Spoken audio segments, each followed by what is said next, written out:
अस्सलाम वालेकुम रहमतुल्लाहि व बरकातहू। हाँ जी तुम्हारे घर के मैं उम्मीद करने कि सारे खैर खरीत ना हो गए। तो माशाल्लाह माशाल्लाह आज बड़ी अच्छी हस्ती बड़ी हस्ती तो जाके भी लोग स्टार्ट करता पे। सामने मेरे पीछे तो दरबार जड़ा ना नज़र आ रहा है।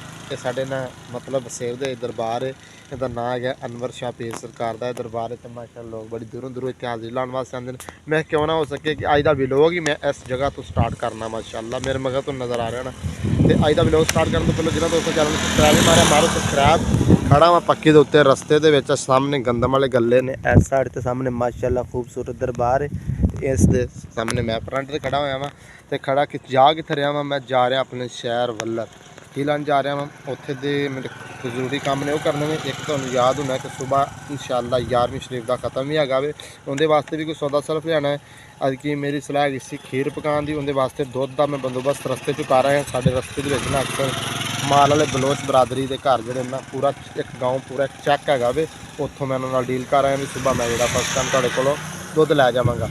तो उस तो बाद हुण चलते पे अड्डे अपने शहर इत्थे जिहड़ा कोई उहदे चावल वगैरह जो समान पैना वो लेने कोई घर के सौदे सल्फ लेने। एक साडी मशीन जिहड़ी पट्ठे कुतरन वाली उहदा बेल्ट टुट गया वे। एक वो बेल्ट नवा लेने चलते हैं हुण।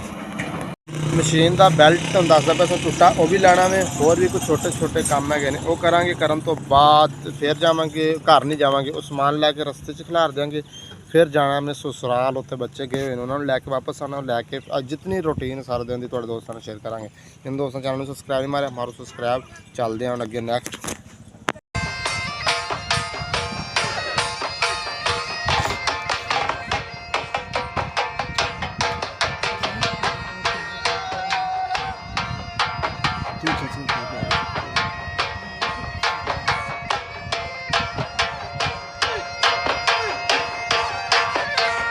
फाइनली पहुँच चुके हैं असीं जिथे लेना मशीन का बेल्ट। बॉस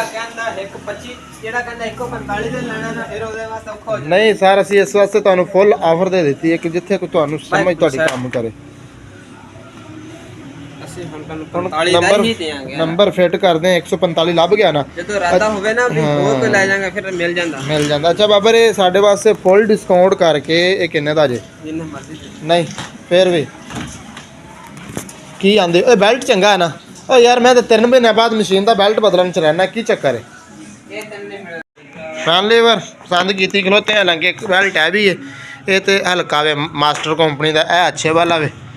तकरीबन इसकी रेट दसदे पे पता नहीं 1300 वे तो वह 8-900 वे चेक कर दे। हम फैमिली बार जो कोई सौदा वगैरह लेना से ना 11वीं शरीफ का बेल्ट थोड़े सामने ले लिया सौदा आप कैमरा लैके सौदा अगे रखा हुए इस रस्ते में अस दुकान पर रख दें। उधरों जाना मैं कहना अगर शहर अपने दूसरे खिची वाले उसको जाके लिया बच्चों को आके फिर वापसी बना दिया सौदा चुक के अच्छा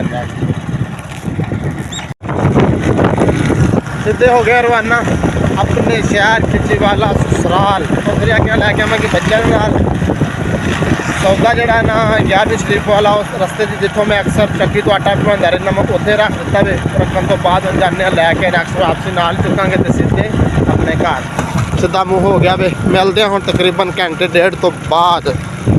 वेलकम बैक वीवर पहुँच आए हैं सब्ज़ मंडी। अस्सलाम वालेकुम बस गाजर का की रेट जे असी धड़ी लैनी है 150 धड़ी। चलो चेक करते हैं यार। पहली बार शहर पहुंचे तो लेंदे पे 11वीं शरीफ के खत्म वास्ते गाजर सानू शहरों नहीं सन मिलियां साफ सुथरियां। ए माशाल्लाह बड़िया VIP गाजर ने साफ सुथरियां गाजर ने ते 5 किलो लेंदे पे जी खीर च पाने वास्ते 5 किलो जी 5 किलो कर दियो। पहली बार अगे आ गए स आके तो लै ली मिर्चां की पनीरी। मैं क्या ला देंगे घर देसी मिर्च 400 रुपये किलो पनीरी मिली जी इन्नी सारी 200 रुपये की एक गुट्टी। बस हम चलते पे सीधा मुँह हो गया घर में शहर जी सही नहीं होंगी जी फार्मिंग। अच्छा अच्छा सही ठीक चलो यह ला के चेक कर दें चल के फिर जो होर फिर लै जाएंगे अगले पानी तो थोड़े को मैं सदा बार होंगे।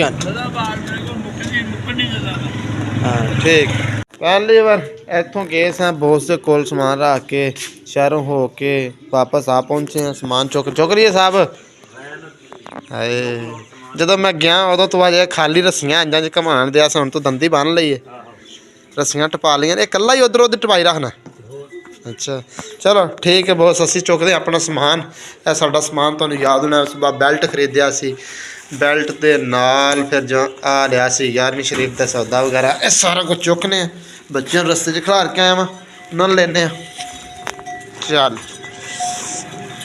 ਇਹ ਰੱਖੀਏ ਪਿੱਛੇ ਓਏ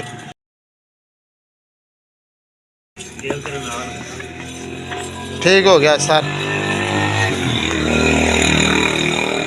थोड़ी जी मेहनत करोगे